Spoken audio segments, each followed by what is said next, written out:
The two Jills, a psychologist and psychic intuitive, reveal mind-blowing insights that turn psychology, self-help, and conscious teachings on their heads. Why? Because they work. Real help, sincere growth is here. Welcome to Psyched.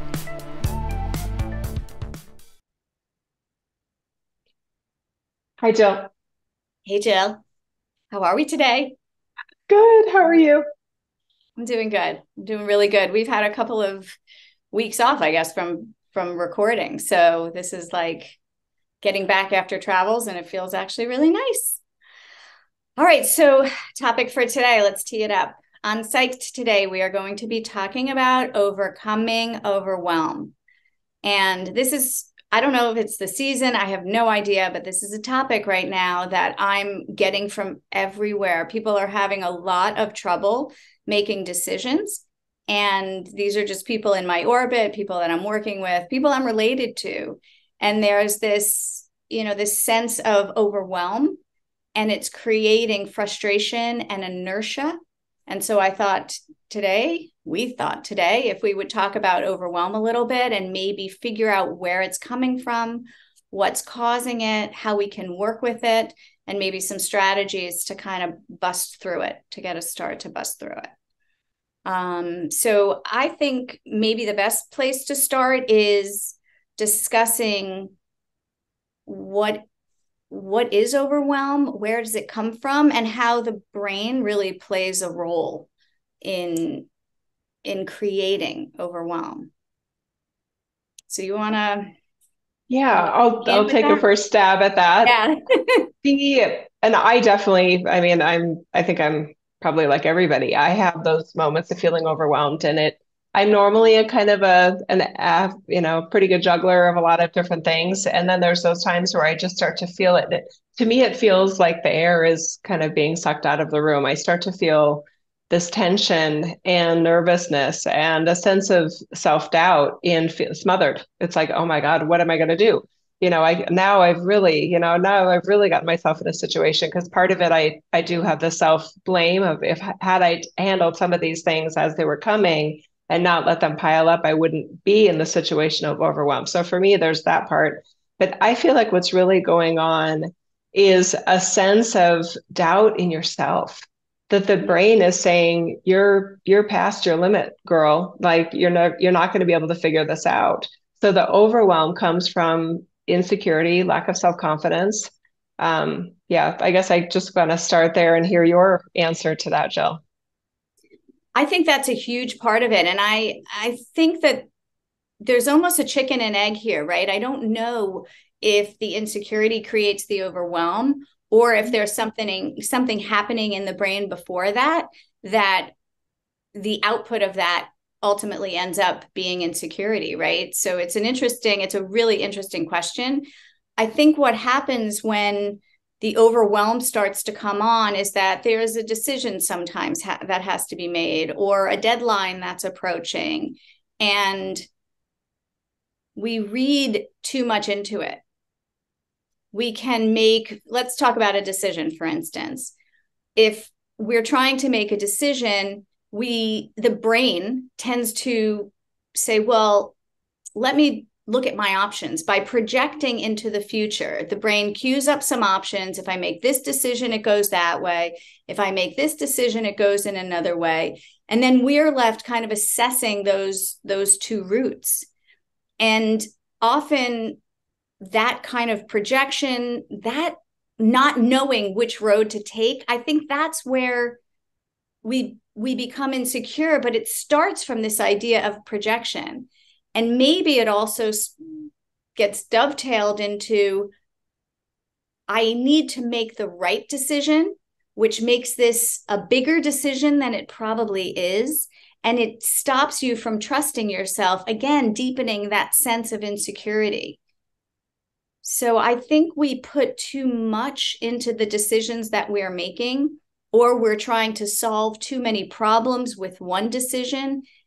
And the enormity that we create, that the brain creates, the making something too important, will ultimately lead, ironically, not to action, but to inertia. And this sense of insecurity, and I just don't know. And really the feeling like I'm never going to know. It almost feels like it's never going to feel right. Mm.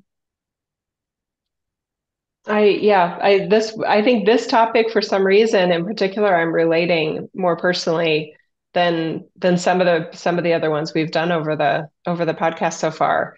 And with this one, I don't have like this is the after because I still, have these moments of feel I'm trying to put my next client trip together and I'm like, is it Costa Rica? Should we stay in a villa again? I mean, I'm just like, and as I'm listening to you talk, there's a bigger part of me going, why are you even like, just make a decision and offer it. Whoever's going to come is going to come.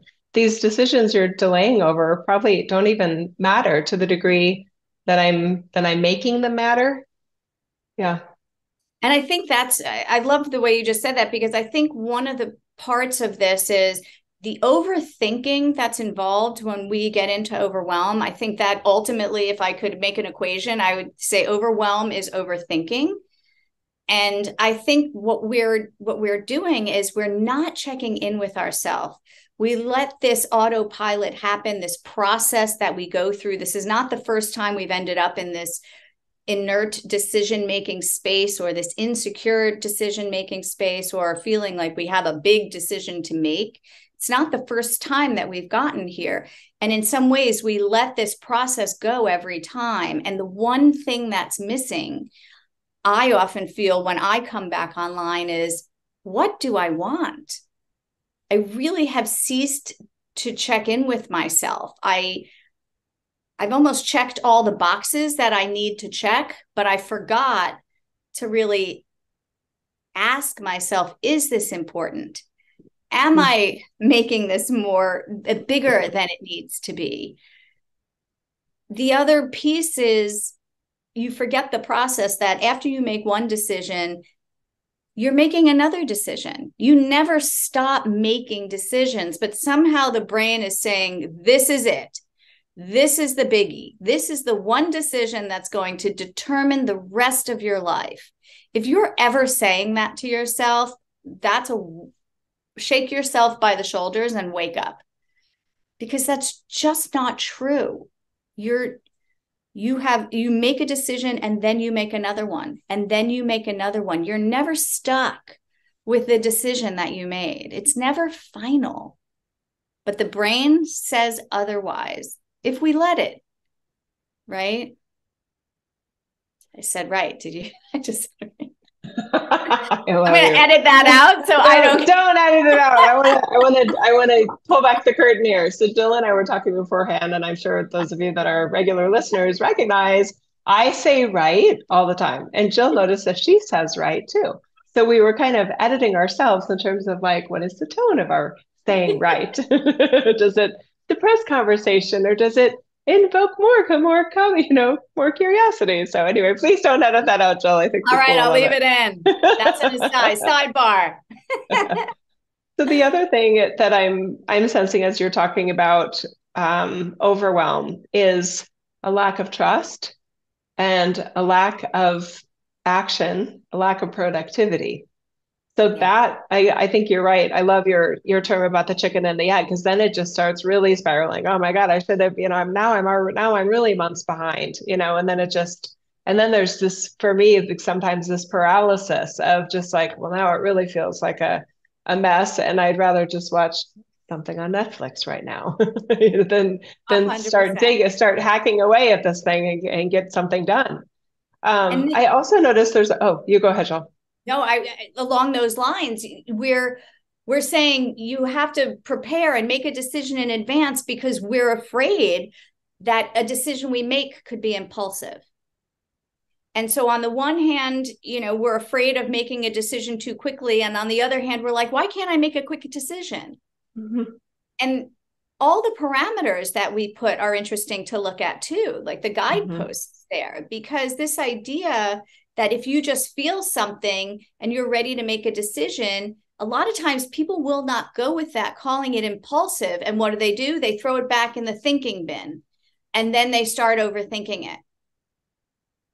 And I don't love the criticism of impulsive. I think if you're impulsive in your drinking, if you're impulsive in, your shopping, your gambling, if there are things that are addictive to you, I would watch them carefully. But otherwise, impulses are decisions. And I think we would just do better to own them, because the flip side is just as bad. Overthinking and inertia is just as bad as, in this scenario, as impulsivity and not having something well thought out. So maybe there's something in the middle there that we miss, that, we just bypass it and go right to overwhelm. I'm not sure. If it's not self-destructive, right, and the risk is low, then why not be more impulsive? And I'm in my own kind of analysis of my overwhelm of putting together another client trip. And I'm like, the last trip I just got back from to the Yucatan, it was one of the, I love all the trips I do. It's like, kids, I can't pick one I don't like, but it was the easiest ever to put together. And it was quick. I was like, who wants to go to Mexico with me? And it was like, boom, boom, boom, boom, boom. So was it impulsive? Yeah, kind of. Did it work out great? Yeah, it did. Was it perfect? Never. It's never perfect. But with the perfect people, you can make anything wonderful. And it was really good anyway. But anyway, so I hear your middle ground as it's it's a lack of really assessing the risk of making a so-called wrong decision, and an appropriate sense of weightiness of the decision. But that, I love your term thinking, then, because I definitely do that. Well, I can't proceed any farther on that project because I don't know this yet, or I haven't decided that yet. And then it just kind of sits there. It's rare that I'm like, oh, now I have it. So these things just sit there for a really ridiculous amount of time. And probably for most of us, if for any of us that do face overwhelm on any sort of basis, there's this sense of, once you face it, there's the sense of, why did I delay? What the heck was I doing? This wasn't why. And then there's just like, okay, let me remind myself of this again, right? That I was overthinking it. And we forget. Also, we never remind ourselves. I know. Yeah, exactly. I'm trying to right now, like, go to my computer after this and whip together another great trip. There's a personality type here too, though, right? Because my husband of 30 years, actually this October, he's not like this. It's not that he doesn't have overwhelm, but he's a highly productive, just self-managed kind of person. His day just, is really impressive, Yes. And I'm not that. I've had moments in my life where I am that. And I do wonder sometimes if it's just the era of life and maybe being postmenopausal, that there's just this different energy level and different kind of vibe and sort of, sense of self that I have now that isn't as high pressure on myself before. And I'm not judging Jeff. He's not productive because he's high pressure. It's just a really well-designed system that has been consistent over a longer period of time. And I have more inconsistencies that some people on the outside, by the way, don't even notice. And that's something to think about too. For people that do find yourself in overwhelm, I don't want to say promise, but I suspect that you're being exceptionally hard on yourself, and the other people that maybe you even are trying to, provide an outcome for or take care of their need or whatever, they're probably not being nearly as hard on you as you are. So even if you did kind of under deliver a little bit, there probably would be way more grace to offer to you, or they may not even notice. So that's another kind of maybe kind of taking some of the steam out of the overwhelm situation, is we literally are making a mountain into a molehill into a mountain into a molehill. I think the other people not noticing factor is really important, because I used to have that a lot. I felt overwhelmed in my mind. To other people, the weird thing was that I had it all together. And I know that because I look at other people like that too. And then we have conversations and we're like, wait, you too, so there is this sense. What's interesting though, when other people can't see it, it's not that you hide it well. It's that it literally is in your mind. And that's where you address overwhelm, right? It's not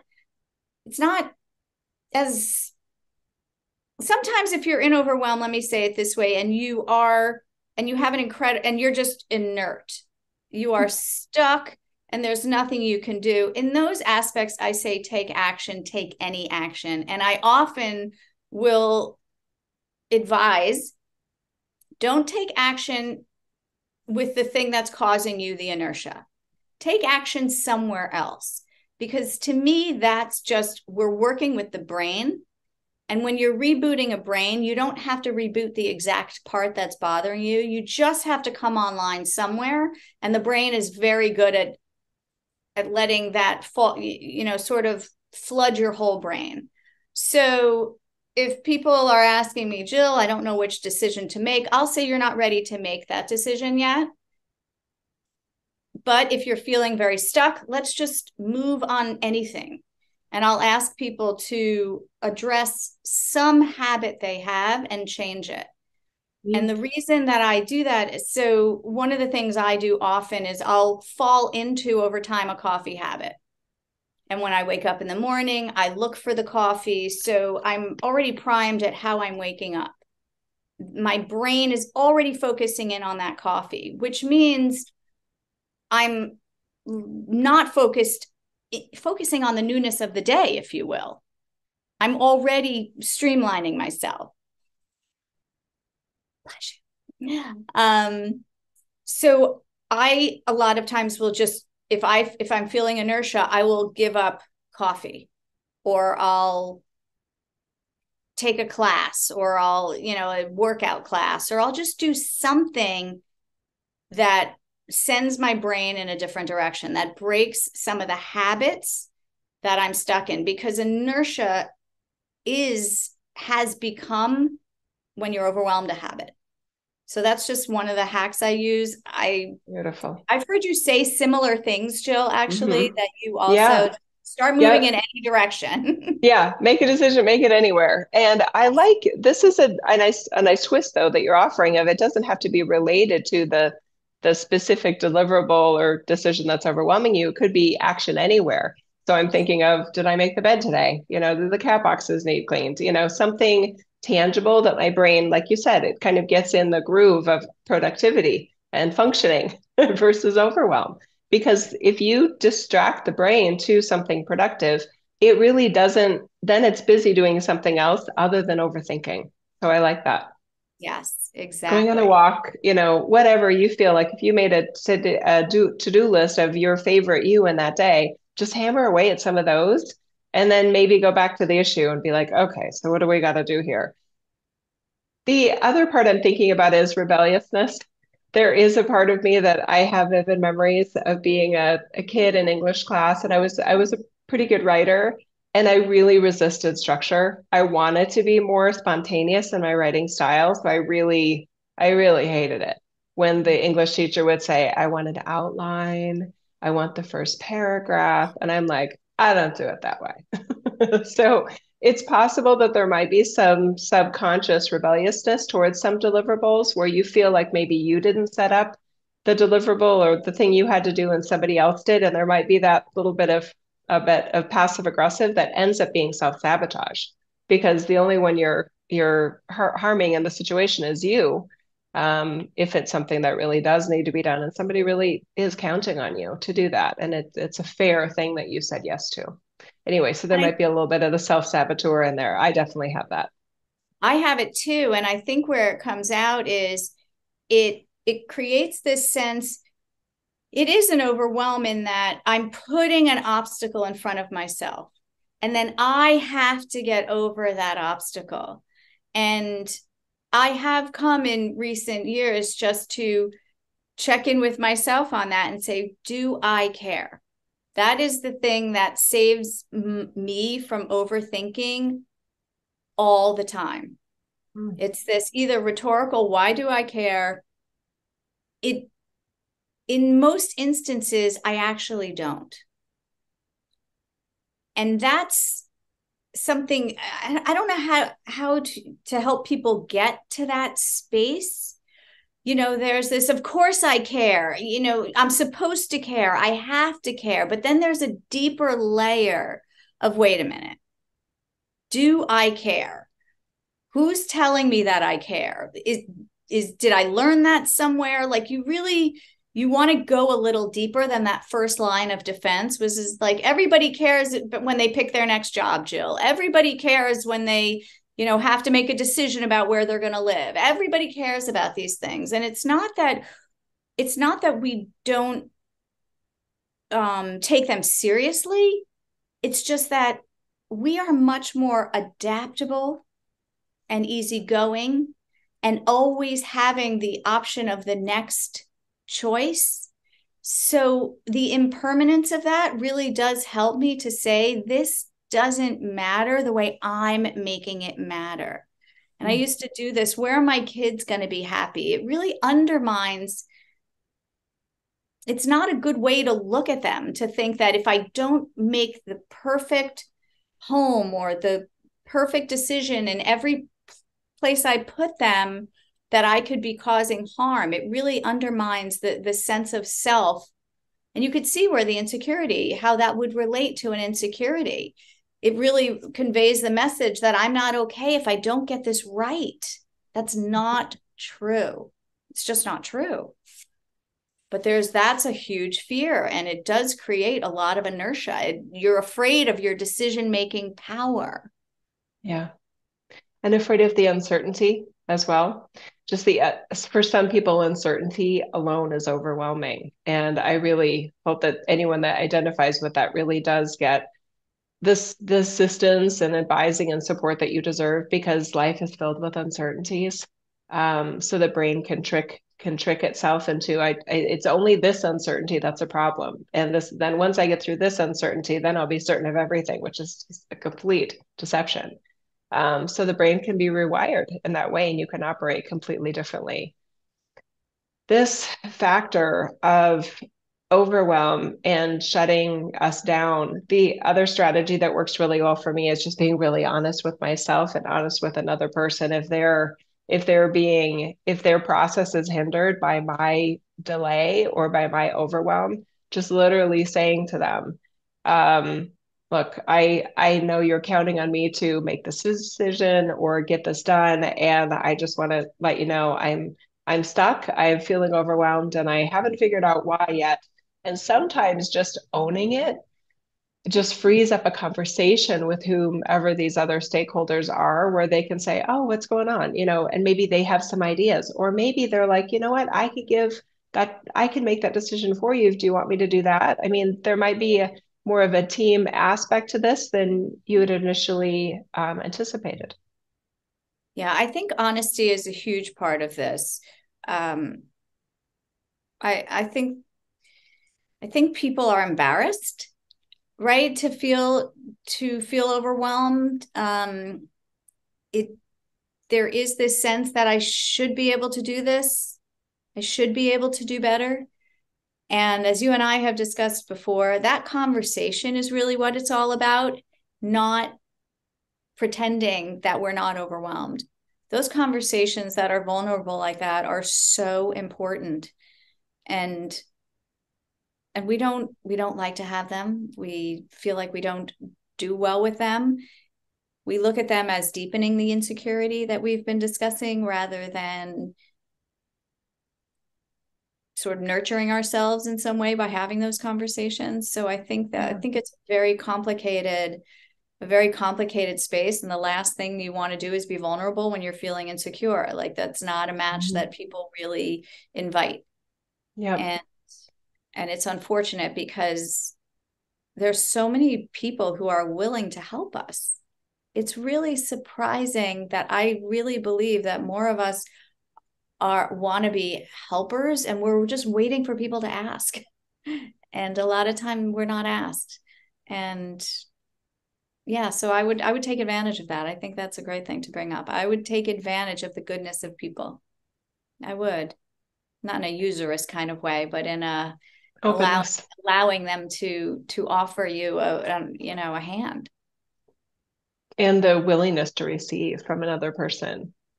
That honesty also can really raise new topics related to the deliverable. Maybe, I mean, there have been times I've delayed on something and my brain didn't know why I was delaying, but there was actually a really good reason to delay. That it turns out that, somebody else, I don't know, there's just this fate, and I don't really believe in fate, but there seems like a fate kind of aspect to it. Oh, I'm glad I delayed on that one, right? Because the need disappeared or something like that. So it is complicated. And I love the idea of being gentle with ourselves and being honest with ourselves, having these strategies so that we can get unstuck when we are stuck, having someone that you can vent to and watching your stories with that. You don't have to have a reason for being overwhelmed. And if you go into the reasons why you're feeling overwhelmed, it's probably going to be further distracting from actually getting to the output or the decision making or activity that needs to be happening there. It's not that it doesn't matter, but in the context of getting something done and getting something moving, why you were stuck may not be as relevant, and it might be tangential and for a different conversation with a therapist or something like that. I think that's important to note, because what makes us stuck is our thoughts. Period. End. Full stop. A Course in Miracles has a great line. It's, Jesus says we are overwhelmed only by our thoughts. And I think that's what this conversation is about. If you can remember, to your point, recognize that your thoughts are in your way, nothing else is. And go and take some action, because these thoughts may persist and they're in a lot of ways irrelevant to what you're actually trying to do. It's almost like maybe I can compartmentalize. So the brain is saying, I can't move and we're totally stuck. We don't have good choices in front of us. We don't have good data. I was talking to my niece last night, and she's in the throes of college applications, and she was so stuck yesterday, and overwhelmed. And the solution that her brain devised was, I don't want to put any effort into this because I'm not excited about it anymore. And so this overwhelm can take some really exciting next life prospects and actually just make you not excited about them. And it's so disheartening. And so rather than getting excited about where you're going, because a lot of times overwhelm can happen when you have great options, and it sucks the joy out of what we're doing. It stops you from recognizing, I have two great choices here. I have two jobs. They both want me. And then the brain will turn it into the road not taken, or this is really important, or this is going to affect you and everybody in your life. Somehow we're taking something that's really exciting and we're flushing it down the toilet. Mm-hmm. And a lot for me, I have had the experience enough, and you call it a fate, which you didn't like, but I don't think it's fate for me. There's a certain amount of trust I've developed in myself by allowing things to unfold in maybe an untimely manner for other people. But rather than be pressured or put pressure on myself and call it overwhelm, because that pressure creates overwhelm, I have to make a decision. A lot of times when I let these things go and unfold, the decision almost always makes itself. Oh, that's not good. Not from a resigned place, but from a very natural, you didn't need to muscle it. And that's what I found in my life. I would muscle every decision. And I think this is what you were saying before. And when I stopped muscling and I allow that ease in, there is a flow there that is, to your point before, why don't I do this all the time? Why am I putting the screws to myself? Mm-hmm. And when you're insecure, you can't do that. When you're having that insecurity, it's not, I don't think people are insecure. We have that episode on that. I don't think that's what it is. But when the brain is queuing up this insecurity, which is really just indecision, we don't have access to that piece that just says, I'm okay, I'm going to let this flow. I know that I don't have the data, the time isn't right, or there's something else that needs to happen before this happens. And inevitably, when I step away from really hammering it out, it plays out. And that's not easy for people to, it's not easy to offer people, because there's a whole amount of self-trust in there that has to be graced and gripped and adhered to through that process. Otherwise, every step of the way, you're going to be judging, am I there yet? Is this it? Do I keep waiting? I've waited so long. Maybe now I need to act. And you're almost not giving up the overwhelm process. I like that. The aspect of trust, I love how you use the word self-trust. And then I love the soulful examples that you gave. That's another strategy I use regularly. And it's a miracle worker. My sense of spirituality at this version of my Jill is that God is a force that's inside of all life. So I have this moment where I'm like, wow, I am overwhelmed. And I'm being honest with myself, like, whoa, I'm at that point again, right? And I kind of have this process of closing my eyes. I open my right hand and I'm like, I need help with this. And that's all I have to say. Mm-hmm. And then sometimes I just close that hand, and it's not like, oh, it's not like the answers are just like, go to it. It's not like that. But there's a sense of handing it off, because there's a humility in it for me of I'm operating in a very human, five sensory oriented Jill, and she's overwhelmed. But where's the transcendence? And that's what I'm not accessing when I'm overwhelmed. I'm not accessing the grace. I'm not accessing God. I'm not allowing the transcendence that I feel we all have access to from the inside out into the moment or into that experience. So when I do that, it's kind of like a Jesus take the wheel kind of moment where all of a sudden I feel better, I feel clearer, and the overwhelm is gone. And for me, there's a sense of, at some point, it's like there never was a problem. That is beautifully said, because I have the same experience where I come out afterward and think, this was never an issue. And we create problems, we label problems, and then the brain goes to solve problems. So the brain is looking a lot of times at our behest for problems to solve. And it makes everything and everybody, including us, a problem to solve.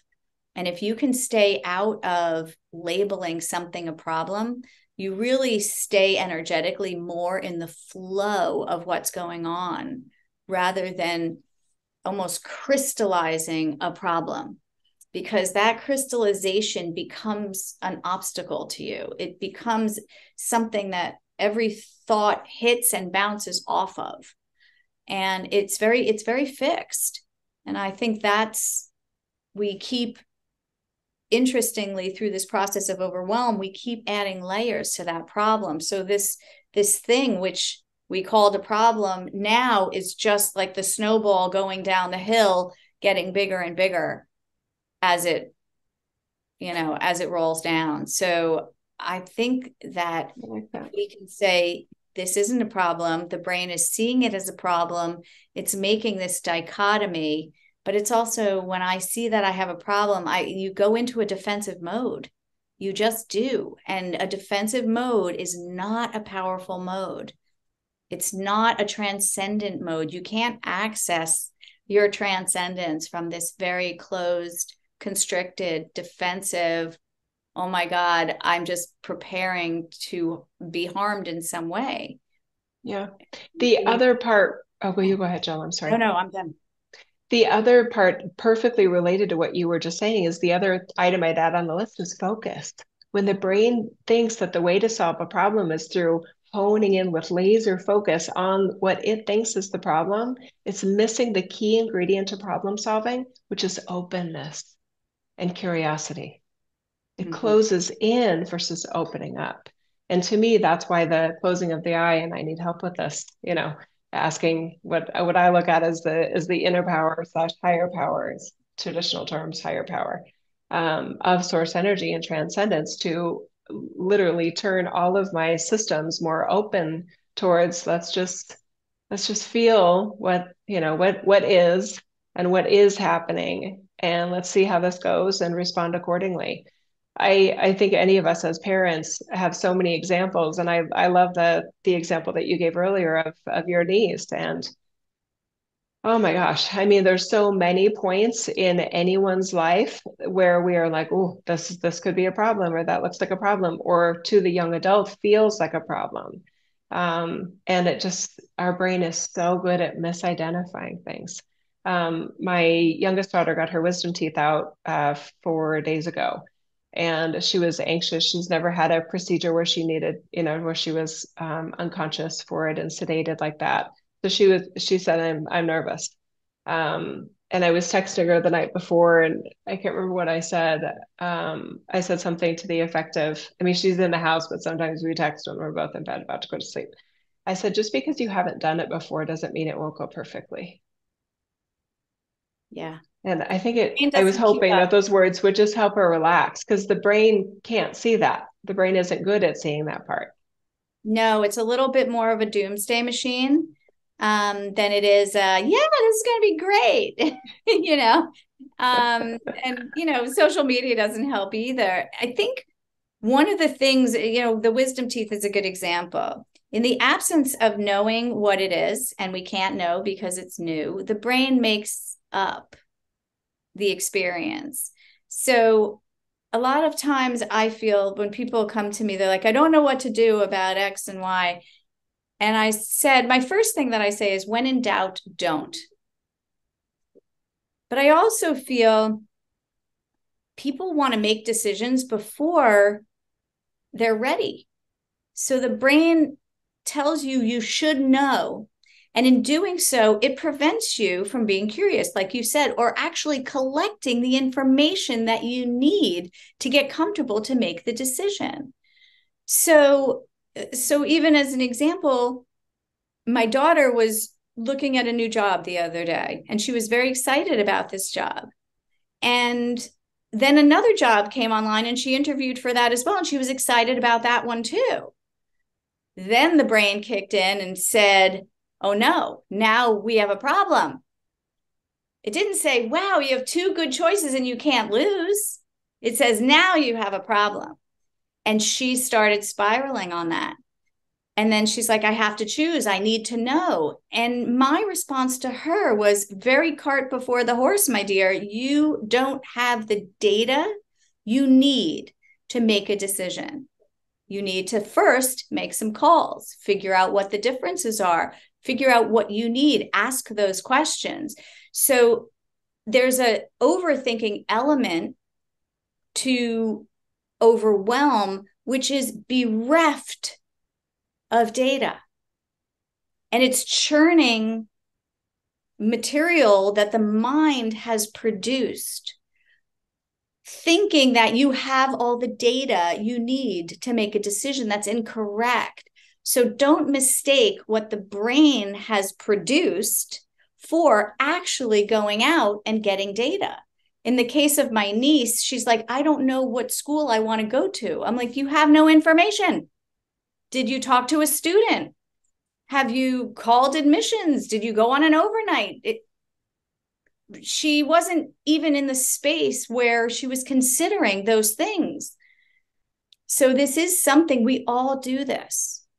We are dealing with internal information, which is not data. It's not information.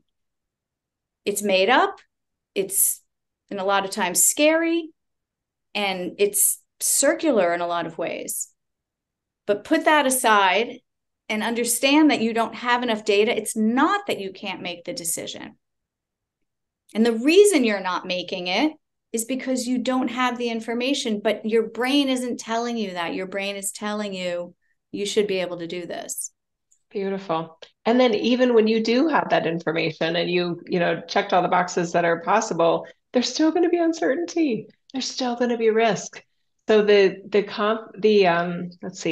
creating a version of you that is more capable of accepting the level of uncertainty and risk in all life decisions is the pathway to a happier you. Because to me, the missing, I totally love how the brain gets so focused on the difference of, happiness and things going well is this school or this job or that life partner versus that life partner. The key ingredient to all of those things is actually you. Yeah. Right? You are the primary ingredient to all of those scenarios. So if you feel more, if you allow yourself more, just kind of like, hey, I've been in uncertain situations before, and sometimes it went well and sometimes it didn't go well, but I figured it out. I made the best out of every situation I was in to the best of my ability, or at least, I'm still here, I'm alive, I lived through it, right? There's a lot of different ways that you can reconfigure in your brain what is the big decision here and who's the main ingredient, or what's the main ingredient. I would say it's you. I agree with that. And uncertainty for me is I'm in a new situation, or I'm bringing a new me to an old situation. We don't need to know how things are going to go. This idea of projecting into the future, the brain, we've talked about this, but it's a really important thing. We do it all the time, very naturally. Like, we project into the future what it's going to look like, and we act on that fantasy. We act on the information, the scenario we just made up. We have to think about that very carefully. There's no data in there. That is one of infinite possibilities. There's something just so fundamentally deceptive, to use your word, about doing that. The brain can't predict. It doesn't tell the future. I don't know why this has become such a way we use our brains. I just don't know why.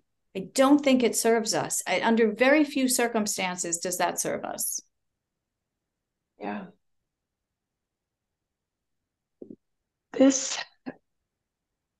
I'm trying to decide if this is appropriate here. I think it is, given what you just teed up so beautifully right there. So I'm in the Yucatan with a group of clients, and we're at Chichen Itza, and we are with this soulful guide that I wish I could say I picked Santiago. I didn't pick Santiago. The travel agency that I partnered with picked Santiago for us, given the inputs that I gave about the type of group that we are, and they nailed it. He was perfect for us. We all just adored him. He's a new brother. And he was describing to us, and both of his parents, I think, are like archaeologists. I think his mom is, no, I think his dad is from Colombia. And I think actually they might both be from Colombia. Anyway, he was describing to us the cultural references of the Mayans to the natural elements and to the predictive ability that they had with the cycles of the moon and calendars and the seasons of planting and harvesting and all of these things. And we just got this vibe as we were in his favorite area of Chichen Itza, what we were calling lovingly the Academy, because that's where the observatory is. That's where there's some really interesting temples that have this third eye kind of symbol on one of the reflective chambers, is what I'm thinking of it as. And there's just this peace and grace to that space, and yet a passion for learning and a passion for presence in oneself. So as he's, basically philosophizing with us about how the times must have been there, given they attributed a godlike energy to the inner warrior that we all have, and that's Balaam, that's the jaguar that is in that area naturally. So in the midst of challenge, where is your Balaam? Go within yourself and look for your inner jaguar that is fearless, that can operate in complete darkness without hesitation. It's designed for it, right?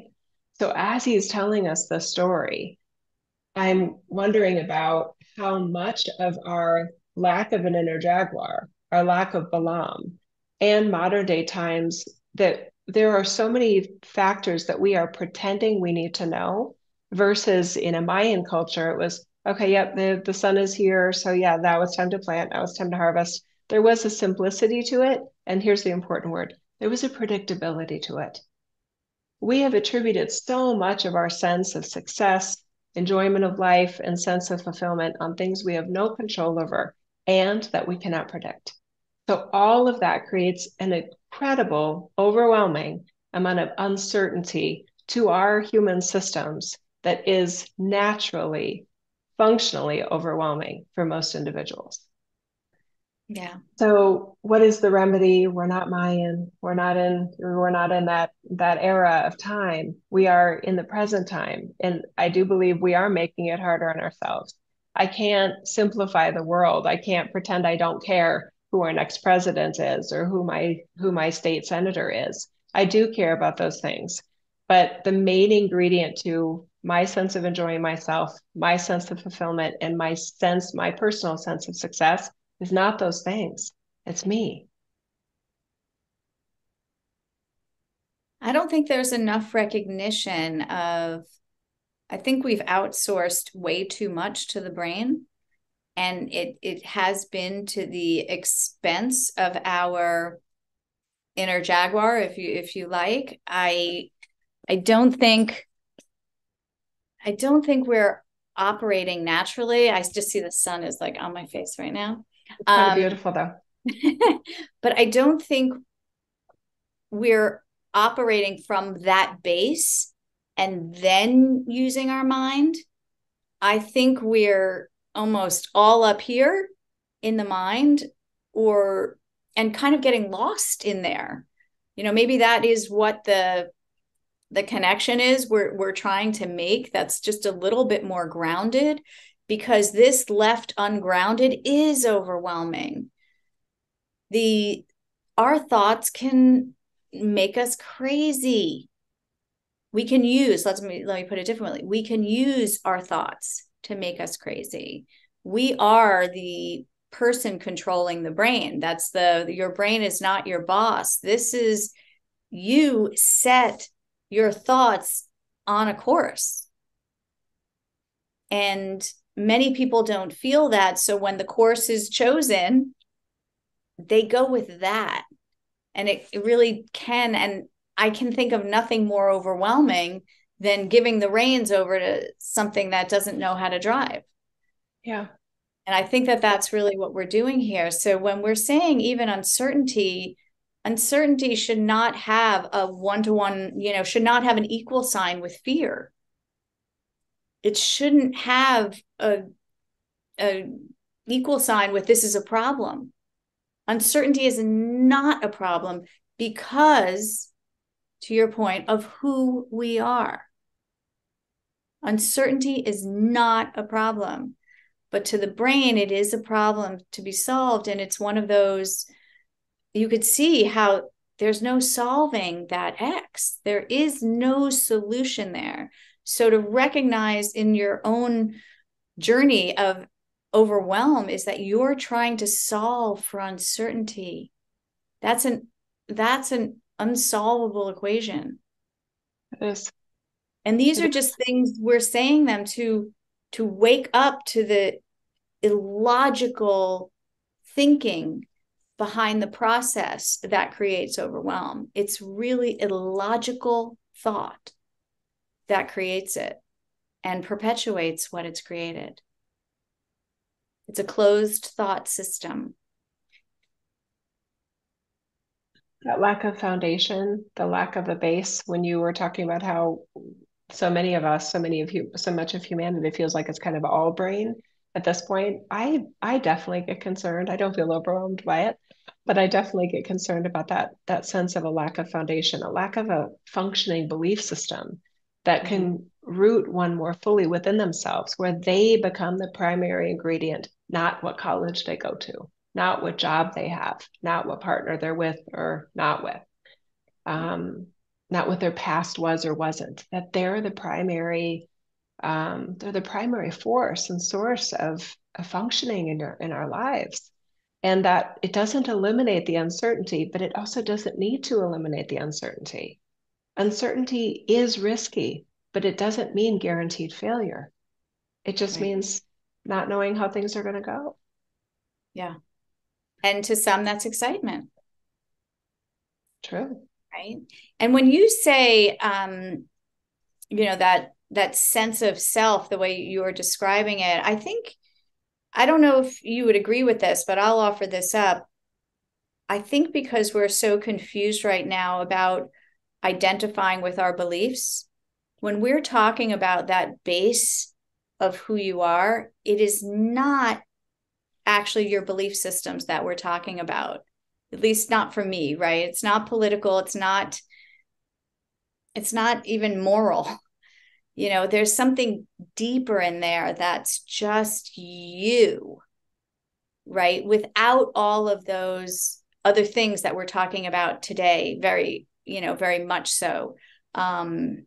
Just in our, I don't know, the belief systems are very prominent today, but that's not what I'm talking about. Those are malleable and changeable. We're talking about the part of you that is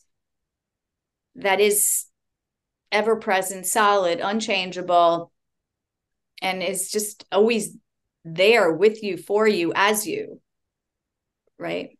And I would refer definitely people to the belief podcast that we did. The Power of Beliefs, I think we called it. I can't remember what we called it, Jill. You might be able to edit that in or have a link or something, but that one is directly what we're talking to. So to offer my version of clarity to what you're talking about, I actually am using the word beliefs because beliefs are the software. Do you have a high functioning set of beliefs that's helping you feel rooted and grounded within yourself and less conditional upon who your president is, or what law gets passed or not passed, or what your neighbors are doing or not doing, or what another country is doing or not doing?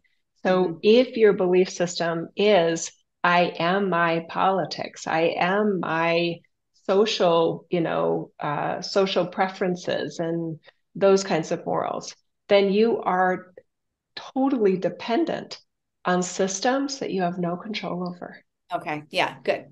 And it's overwhelming. So my belief system, I definitely have my opinions about politics and a lot of different public policy issues, but my sense of well-being is not dependent on it because my belief system is bigger than that.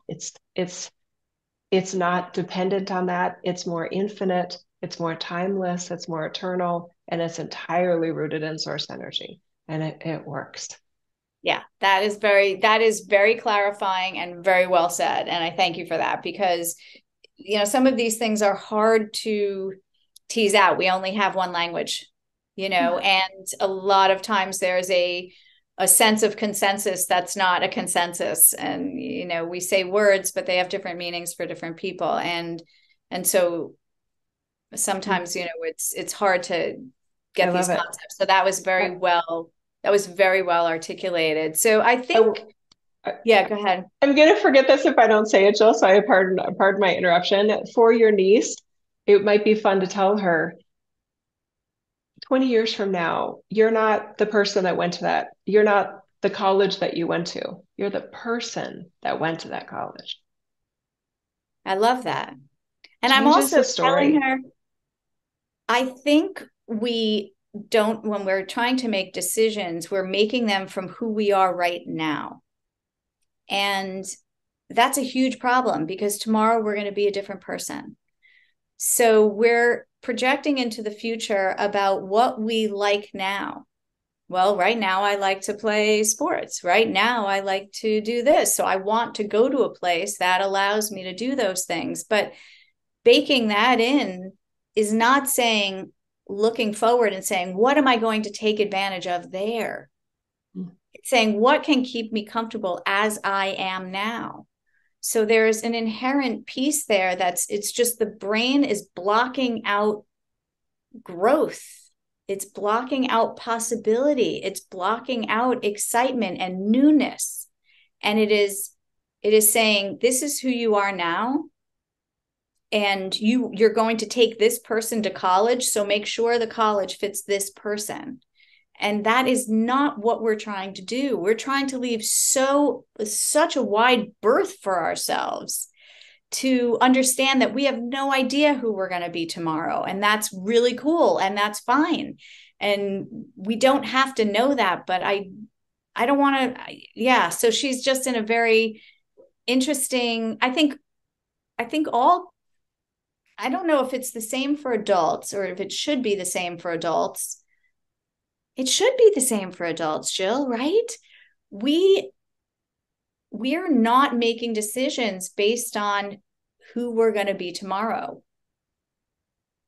That is also a piece of the flaw. I think part of the overwhelm is trying to make change without making too much change. That's an interesting aspect. It is an interesting aspect. And then to bring up what you were talking about more at the beginning of this episode, not giving ourselves the credit we deserve for how flexible we are, how dynamic. Humans are so resilient. We are, as a species, we're incredibly dynamic. We've been through so much as a species, and we're still here. And some people are like baffled by that. But it's good to be baffled by that, right? If we've been through all of these other things and we're still here, we can probably get through whatever thing our brain is tripping us up on. But even personally, right? So that's a whole different way to go through life. Dynamic, Jill, that is a word. I've heard you use it before, but oh my God, people should just write that down, put that everywhere, because when I think you use the word dynamic and you use the word resilient, they're not the same. No. And I know you weren't using them the same, but I don't want to be resilient. I want to be dynamic. Oh, that's good. Tell me more. Because resilient to me means I can really fuck up a lot and I can take a lot. And I can still be okay. And I'm not good with that, because that's putting faith in my resilience, but it's not putting faith in my decision making. It's already presuming that I'm fucking up, but I'll be able to suck it up.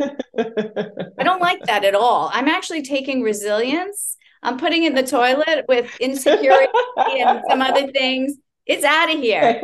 I love you. That's so fun. I want everybody who's listening to this to try on just like I am dynamic.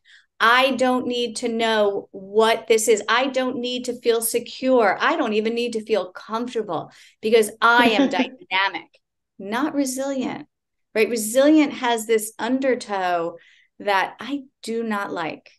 So funny. I don't mind the word resilient at all. I also like the word adaptable. That, I mean, the brain, when it goes into these different, well, this could go wrong and that could go wrong. And my response to myself is, and I'll figure it out. If that happens, I'll figure it out, because I'll use the word resilient and dynamic and adaptable. But yeah, pick whatever words suit you guys. I hear you. And thank you for sharing. I love how you and I both have a strong appreciation for human language, and we have our favorite words. And thank you so much for sharing why you don't like the word resilient. And I hear you. I'm going to try it on, because resilient, because if your resilience is ringing in the victim energy frequency, it's not a good word. No, not for you, not for you. But I think, but if it does, I'm always in touch with the lower frequencies. You're in touch with the higher frequencies. If anybody is confused on this podcast, that's not true. Jill has the higher frequencies. I bask in the lower frequencies. That's not true. But I'm very happy there. I get them.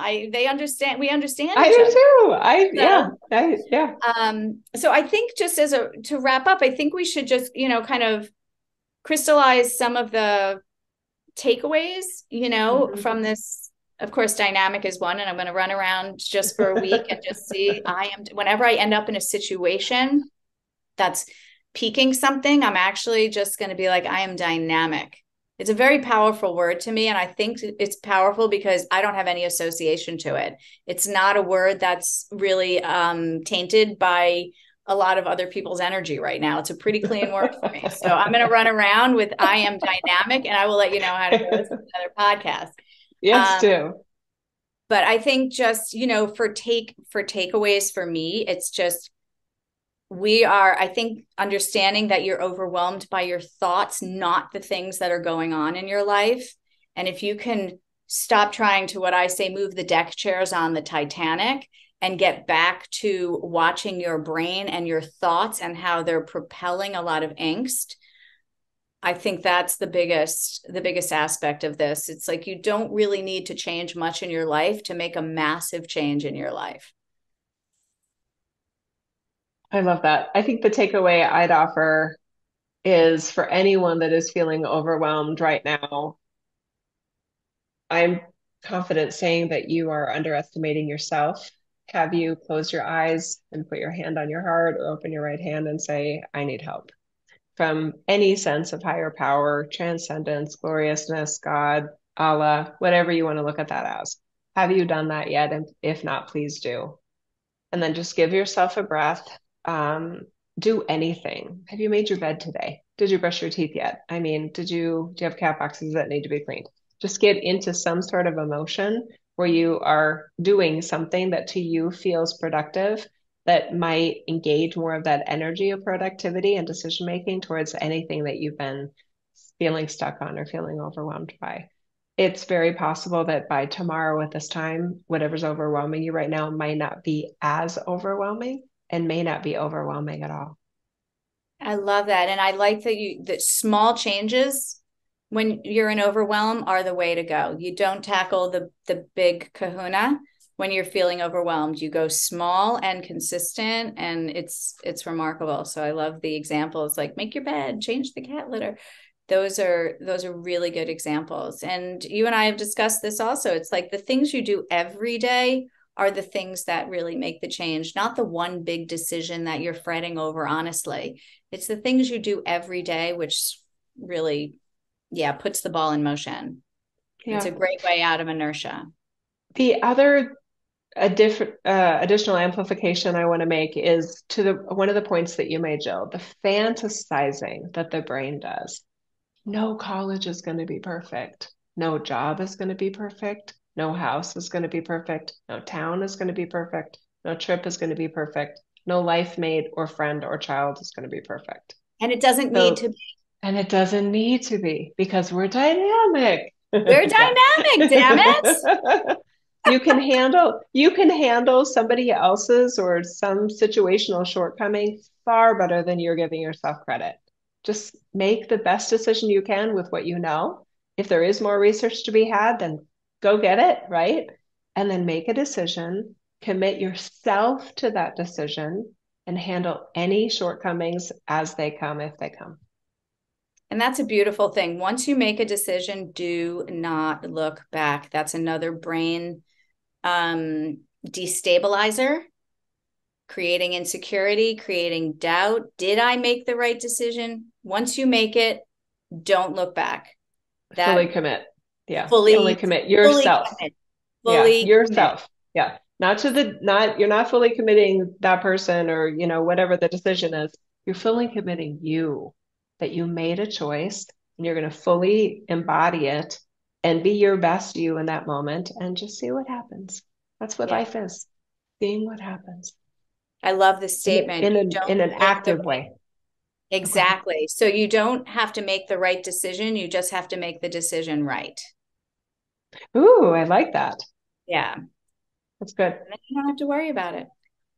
All right. I thought that was fun. I enjoyed that. I love this. By the way, the folks that I was with in Cancun on that trip, they love the podcast show. It's so good. Yeah. They have a lot of questions about you because they don't know you as well. Right. And they're like, she's always in a different place. Like, where does she live? Yes. Like, oh, I've got some answers to tell you. Yeah. Anyway, so you're mysterious to the people that I hang out with, and funny. They love you and they love the conversations, and they listen to them on repeat. They listen to them while they're doing things. They listen with a notepad sometimes, and it's just. Oh, I love hearing that. I'm so glad we're doing this show. Yeah. Yeah, me too. Me too. Yeah. All right. Till next week. Ciao. Bye, everybody. Thanks for listening. Bye-bye.